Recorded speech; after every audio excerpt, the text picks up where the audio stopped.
This podcast is part of the Frederick Podcast Network. Learn more at listenfrederick.com. Welcome to Check Bags and Big Tags, the no-filter, no-holds-barred podcast where we spill the truth about globetrotting in style. Buckle up, it's time to see the world differently. Welcome to Check Bags and Big Tags. I'm Ilisa Oman of One World Family Travel with Mouttet of Gallivant Luxury Travel. And today we've got a lot of things to talk about. There are some things in the news we want to tell you about. And we're going to talk about luxury travel. So, how are you, Sean? I'm doing good. Happy to be back on here again. Yeah, it's Feels been a like we couple haven't weeks. done one of these in a while. It's been a couple weeks, and then you're off Yeah. on a journey this week. Yes. So I'm headed to Trinidad for my mom's birthday. Nice. Haven't been back in about 6 months. So Nice. I did have to use their new online entry system for the first time.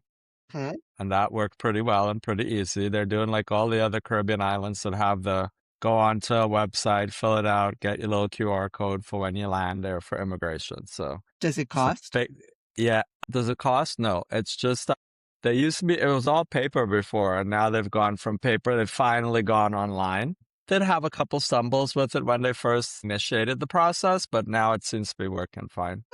Well, that'll be a nice trip. So let's get started. So luxury travel. So we throw that word around a lot. I know you and I do that. We talk about booking Yeah. luxury travel. I think a lot of advisors out there do it, and we see it so much with our suppliers and in advertising and stuff. So what does it exactly mean, luxury? Because I think luxury is probably very subjective, and so That's how I feel. Like, I did attend a luxury symposium recently, and it was amazing how many of some of these suppliers are trying to position themselves in a luxury space. And I don't know if you're really luxury. Is right, it luxury because you have a suite class on your ship right. and you have a special area for your guests, but you're a mass market cruise line? Is that luxury? Is it luxury when you're on a small luxury cruise line that really focuses on that and the service, and it's a whole ship like dedicated to that?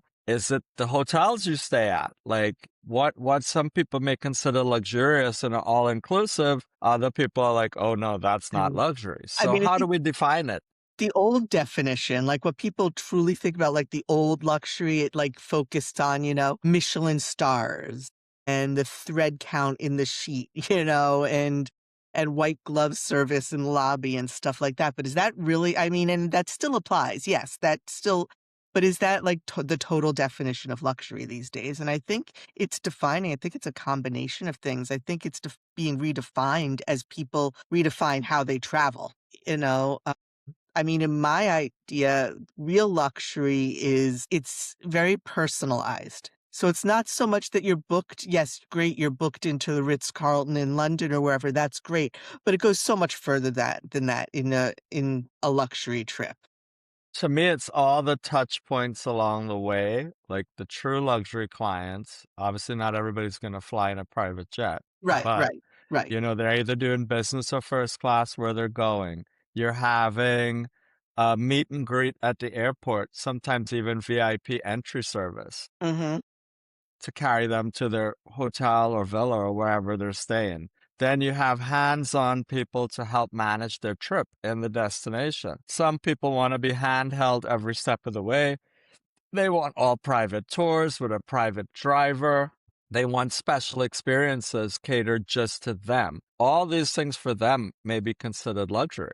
So I Exactly. just think luxury is like a catch-all word now, and everybody's using it to mean so many Right. things. But I think a luxury trip, you're right. It's the touch points along the way. It's not just so much the hotel you're booked in or how you flew over or how the class you flew over in. I think the concept of luxury, it used to be luxury was very few people could afford it and attain that level of travel. And I think it's expanded now that it's more, luxury travel is probably more accessible now, but it's definitely the touch points. I think it's a lot of personalization. It's having the 24/7 concierge service at your fingertips. yeah, so I just think it's defined by the person and their expectations more than anything now.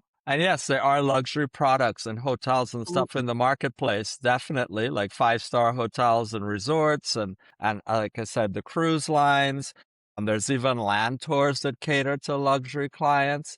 But again, usually for me, the luxury kind of fits into their expectations of how they want to be handled on their journey. And so it's not something really I feel you could pinpoint anymore. But it's thrown around so much in the travel space now, luxury, that it doesn't kind of carry the meaning and the cachet that it used to 'Cause I think before. you may be in a suite on a certain cruise line, and I'm not gonna call out any cruise lines here, but you may Yeah. be in a suite in a cruise line and have your butler, but is that true luxury if you're on a truly mainstream contemporary cruise line? Such And is your butler trained with the butler school? Like some of the cruise lines have butlers that actually go to the right. acknowledged butler school in England. I forget what the name of I it know is. and I'm not So, gonna say sandals is or is not true luxury, but their butlers are trained. They do go over there. So, it's just because you have a suite and a butler are you in a true luxury product? You need to look at the rest of the product, for example, the cruise line, and how are they handling the rest of the cruise and the rest of the passengers. so for me, like it's also like like in the on the cruise itself. Let's say the river cruise, the products in the bathroom, your toiletries that they supply. Is it Bulgari? Is it L'Occitane? Like what is it in the bathroom? That also adds a layer to the luxury experience. Because I could tell you when you're on Uniworld and you're bathing in the shower with that shower gel, I actually came home and bought it Did when you I really? got back. Yeah, So I I did. have So clients on a Uniworld cruise, in July and a Uniworld River cruise, and they're in suites, and their product is truly luxury. Their trip is truly luxury from the hotels they're staying in to the cruise line they're on, but how they're handled along the way with the private tours and the private transfers, and, we're making sure that they are handheld the entire way. I mean, luxury is also to me the thread count of the sheets. Do you have a pillow menu? I mean, there's so many things that could add up to a luxury experience that does, and like some of them pride themselves on the mattresses on board. Like Uniworld for your client, their Savoir of London or something hand makes the mattresses Wow, yeah. for Uniworld ships, or they used to. That was one of their big selling points. So there's just so many layers to the whole thing. I Like used what? a pillow menu for the first time when I was in Vienna. I'd never taken advantage Yeah, of a pillow, and it felt really decadent, actually.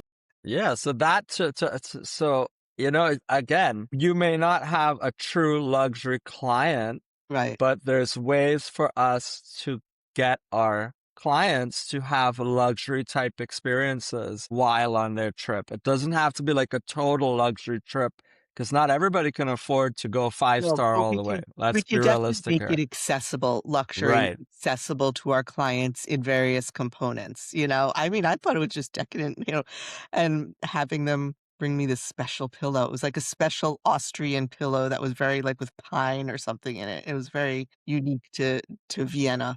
So, it was kind of cool. But, so I think definitely when we as travel advisors are looking and someone comes to us and say they want a luxury experience, we're looking at all the components. We're not just looking, okay, we're going to fly you business class and book you into X hotel. We're going to look at the entire trip and figure out, like you said, all the touch points. Yeah. So it goes a So lot further.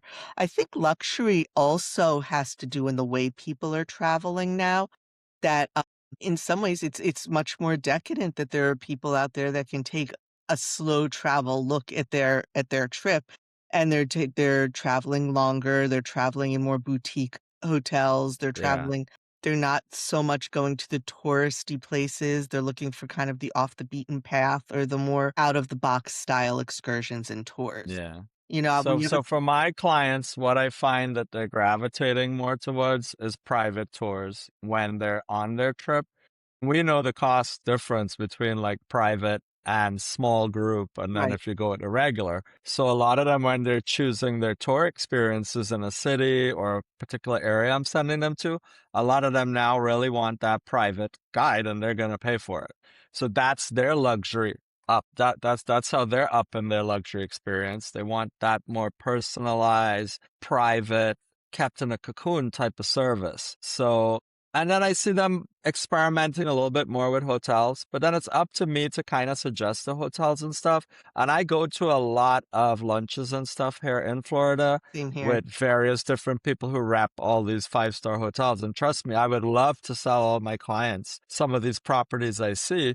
But like when I go online and I start pricing them, I'm like, if I tell them 1,200 euro a night, they're going to ask me if I'm crazy. And I even have clients who could afford that, but they would still tell me, are you crazy? 1,200 euro a night for a hotel. So it's so personal. Like It's what? just some clients who can afford that luxury, like say when I toured the Rosewood in Vienna, and let me tell you, that Yeah. was probably one of the most magnificent hotels I'd ever been in. And there are clients that can afford it, but they prefer to put their money elsewhere. Yeah. That's how people, that have money keep their money. They tell They me spend it straight, like, wisely. I'm just And sleeping they there would at prefer to night. put their money elsewhere in Yeah. experiences. Yeah. So they're like, I'm just sleeping there at night. I do not need a 1,200 euro a night hotel. We're just going to be there to sleep and shower. So, and people automatically assume because people have money, they're going to want to spend all the money. That in my time doing this, that is not always the case. No, 'cause Most people want to feel like they're getting good value,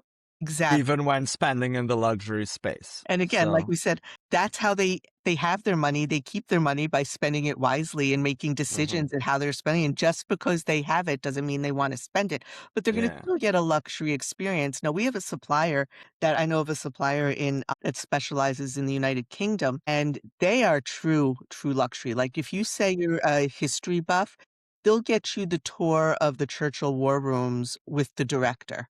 You're into history and the royal family, and they can actually arrange for tea at Blenheim Palace with a member of the royal family, a minor member. You're not getting the Princess of Wales, but so that is those personalized experiences are the ultimate height of luxury, in my opinion. When you can go to that extent, yeah. to things that are not accessible to the general public, that is also true luxury. And a big component of it, like I said, is the clients wanting privacy Hmm. and just that, you know, that feeling of that they're being taken care of personally. Yeah. So I mean, like I said, so I try to weave luxury type experiences into all my itineraries, even if the clients are not a true luxury client, because everybody wants to have those types of experiences. And if I can make it accessible to them, and it may just be one special moment on that itinerary, but that's like the one they go away with probably and remember the I most, mean, you know? So everyone wants to feel special. Everyone wants to feel, like a VIP for a day or whatever. Let's be honest. So, and we try and give it to them in regard. I But when always used to people tell come to us, myself when I was younger, I am special, I am me. but when people come to me and they say what they want luxury, it's a matter for us to suss it out and kind of figure out what do they believe luxury is, because we need to kind of balance it there, because it means something to everyone, but it is definitely, I wanted to talk about this because it is a term that's thrown around a lot. So, Like balling on a budget. Are you gonna get true luxury when you're balling on a budget? I probably not, mhm.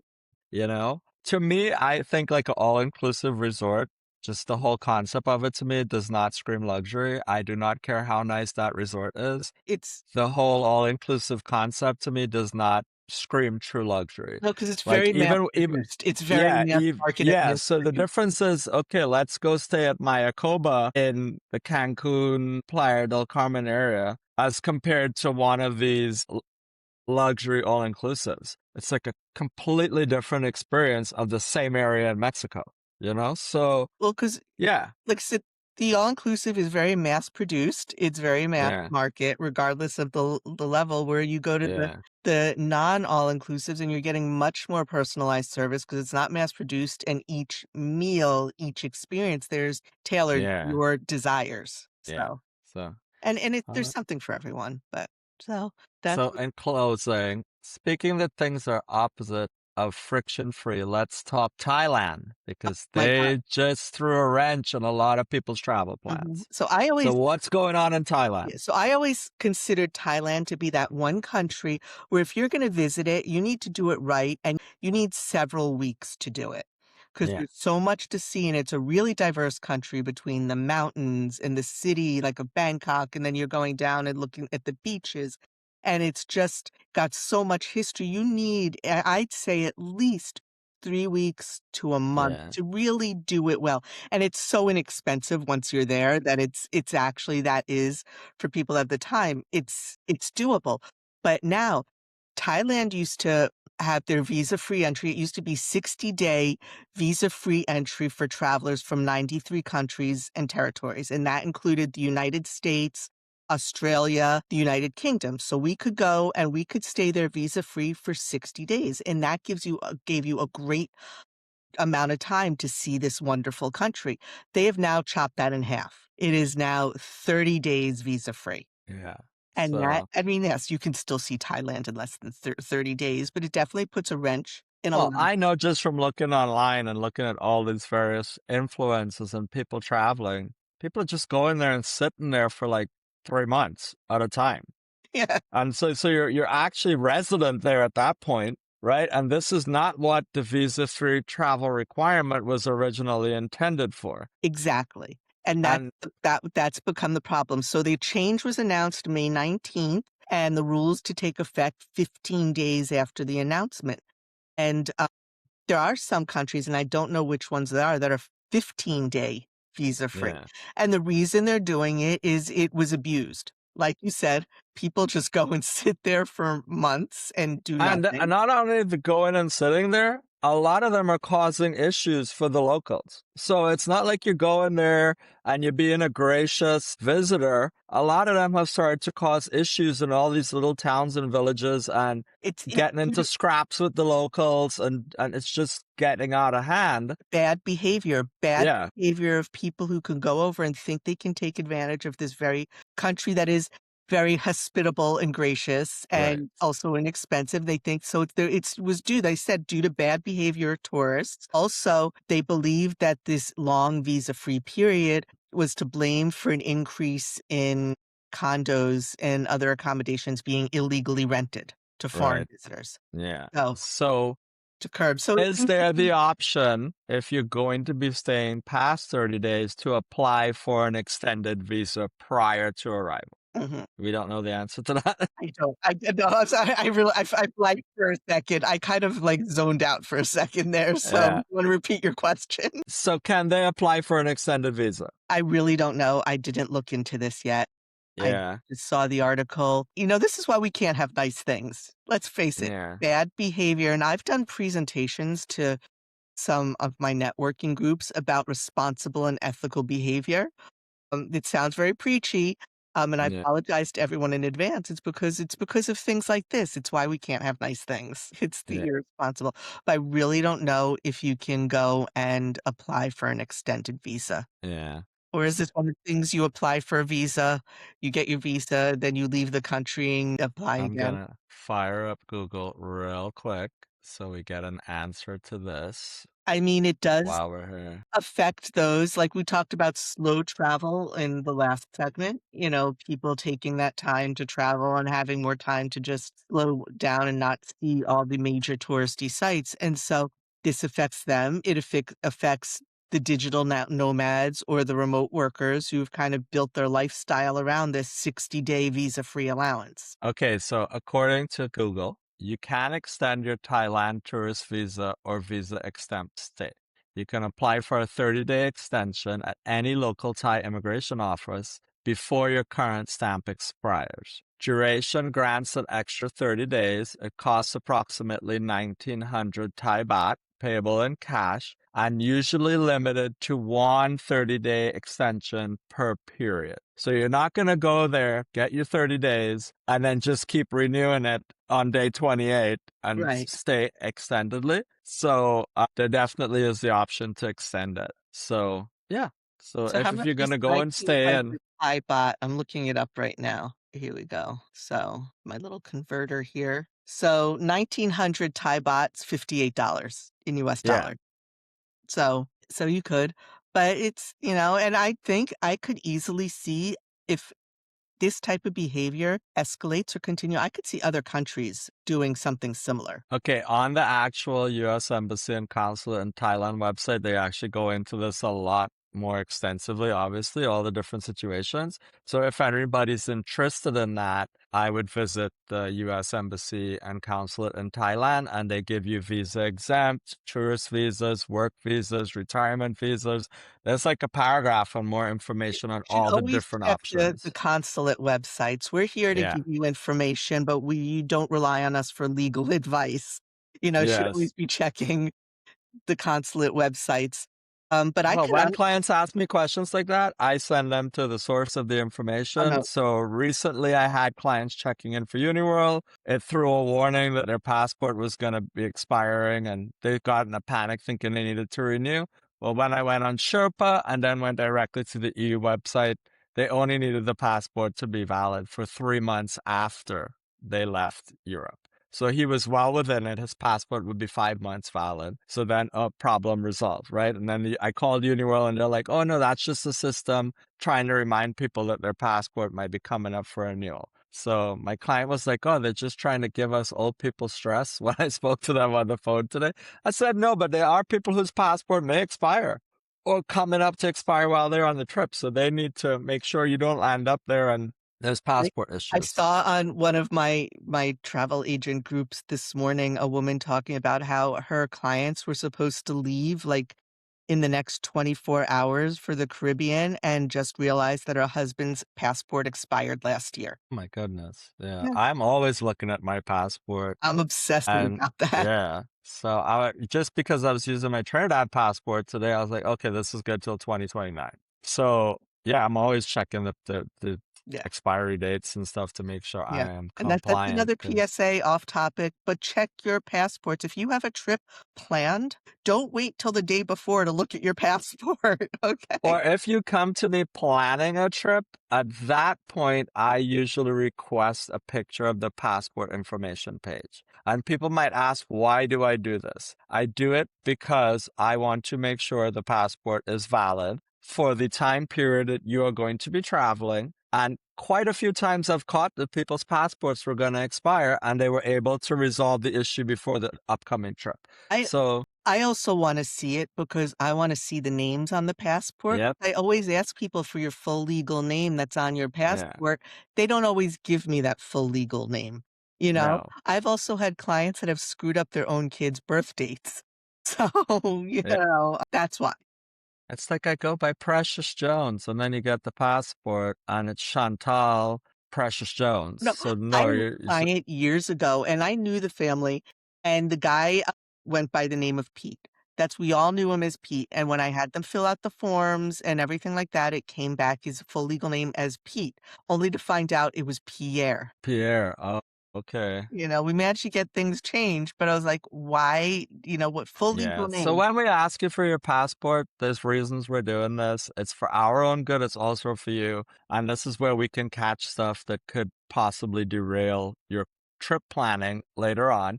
Because if we catch it up front, you could get those passports renewed. You can take care of whatever you need to take It's care to of. make sure the trip goes smoothly, is to make sure the whole booking process is as smooth as possible. So, on that note, passports and international travel, there was something in the news in the past couple days. I don't think it's not going to go anywhere, but it's got a lot of people very, very, very anxious. So maybe people have seen articles lately about how the Mark Wayne Mullins. all right, I'm not even going to go into that name, but Homeland Security Secretary has threatened to withdraw Customs and Border Protection officers from airports in so-called sanctuary cities. So what does that mean if all of a sudden these Customs and Border Patrol officers recalled? We don't get international flights in and out of those airports. And it just so happens all these, and I'm going to get a little political here. I'm sorry, there's no way not to do it. All the airports they want to go after are in blue states, They're in blue right? states and they're major So, cities.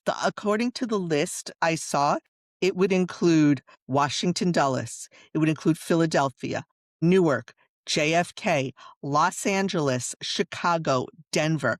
Major hubs for LAX. municipal travel. International. Yeah. So, yeah, it's like And so what would that would mean no more international flights in and out of those airports. For me, it would mean from here, from Dulles all the way up, and then I think it might have included Boston, all the way up the East Coast. Yeah. No Yep. international flights. It was interesting to see, though, that our Transportation Secretary, Sean Duffy, came out and said, quite frankly, that's an absolutely crazy idea, and this is not going to happen. No, I So don't at least think it's gonna somebody had happen. common sense within the administration to speak up, because I feel like when these people get these jobs now, they're trying to see, what can I do to impress him? And they're coming up with all these crazy ideas that benefit nobody, but keep them on his radar. And that's a dangerous way to be running the government. Travel is such a huge part of people's lives, and something like that will have major impact and ramifications that will filter all the way down through everything. If Exactly. airlines suddenly cannot fly into those areas. Because they're thinking of it in the terms of immigration. They're thinking of it in terms of curbing illegal immigration. And they're forgetting if they pull these international flights, people coming, it affects our tourist industry. It Yep, affects business, people coming over here to do business with us, yep. people coming here to put money into our tourist industry. They're very, very, very myopic at the way they look at the issue. Now, listen, it's not, I don't think it's going to go anywhere. When you have the transportation secretary saying, what the hell? You Yeah, know, it's, it's not, but I know people are probably very anxious because they've got trips planned and now they're hearing this. And so I just yeah. want to tell people, take it with a grain of salt because this couldn't possibly, it's a threat, not a policy. And The airlines who have heavy, heavy lobbying in Washington, D.C., yeah, are not going to sit back and allow this to happen, no, no, no, no. right? Because they would lose billions of dollars Yeah. in, I mean, in you're gonna have doing the this. US Travel Association, you're gonna have the airline Yeah, organizations, you're gonna have, so that's why I don't think it's gonna happen because, like I said, it's a threat, it's not a policy, and I think it's an empty threat. yeah, But if you're listening and you hear this, read it, understand the issue, but don't get worked up over it because it yeah. couldn't possibly happen. That would just be disastrous all the way around. Even though we keep saying that about a lot of things and then it I happens. think So this, though, is anyway, a step just too keep an far. eye on This it.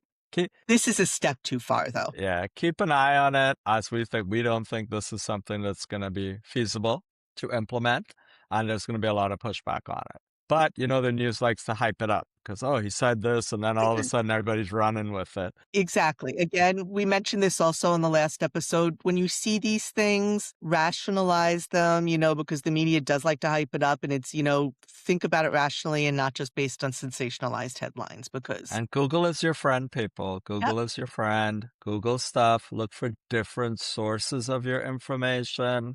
Do not look for sources that are going to give you confirmation bias, Mhm. right? So if you go and search, I agree with blah, blah, blah, blah, blah. Give me stuff that supports this. No, that's not a search. You need to go search. You want to be teaching yourself how to search and get all angles of a subject. So that's non-travel related, but it will help you in your life, Right. right? Don't search with confirmation bias in your question, because then you're going to get back everything that agrees with you. And a lot of times it might not even be true Yeah. or accurate, Yeah. but you're then like, well, I saw it on the internet. I put in my search and I got this, so Did you know that international tourism to the US dropped 6% last year in 2025? I'm sure it's dropped more this year too. Yeah, so that's a loss of billions of dollars. So honestly, if the administration looked at it that way, instead of just Yeah. focusing on one singular issue, they'll see that withdrawing Customs and Border Control from these airports would be just Yeah. absolutely disastrous to our economy. Then even the World Cup is not performing as well as they thought it would. A lot of the hotels are reporting that they do not have the bookings they expected to have. Why? If people feel that There's they're a coming lot. to this country with a visa and then still can get turned back at the airport with their visa after going through an entire vetting process, I'm not putting myself in that position. I'm not going to spend money on soccer tickets and a hotel. And all these hotels now, a lot of them are not even allowing cancellation. If you're booking in some of these World Cup cities, there's no refundable rate, And I'm gonna right? be honest, a lot of it also has to do, I mean, the prices of the tickets are outrageous. They're Insane. insane. I went to the 1994 World Cup, and yes, this isn't travel, but we're gonna get into this right Hmm. now. So I went to the 1994 World Cup. We had 10 tickets to each game in Washington, D.C. That was a total of 50 tickets, and we paid for 50 tickets. $3,000 total. You can't even get one ticket for $3,000 Barely. at some of these matches now. Barely. Not even one ticket. So I have tickets. We have tickets to 2 games in Philadelphia at the end Yeah. of June, but we didn't spend that much, but our tickets are like way up in like nosebleeds. Yeah. Like, No, well, you know what? You get there, you still get to have the no, but the experience. tickets are insane. Did you know in New York at MetLife Stadium for the final, actually for all the games at MetLife Stadium there, they've closed off all the parking. There is no parking at the stadium. So now if you're coming in from the city, you have to pay $150 to get there on New Jersey. To bus in, which is nuts. That's also crazy. Well, that's Like, a I do not 12-hour know train where ride. they think. Yeah, that's a I 12 don't. train ride normally, and they're charging Yeah. people $150. I do not know where they think people are getting all this money from to do this. And I think we're going to be looking at a lot of World Cup games where the stands are half empty. I That's what I did think is see going to a happen. list of stadiums and how many seats were left in a lot of games. I mean, there are a Yeah. significant amount of seats left for certain games. Like, And I think people who speculated and bought tickets to resell them, a lot of people are going to get caught out financially because people are just not going to pay $5,000 to go see a soccer match. There's not that many people that could support that level of spending right now with everything else that's going and on. people are So not it should willing be to pay interesting to see.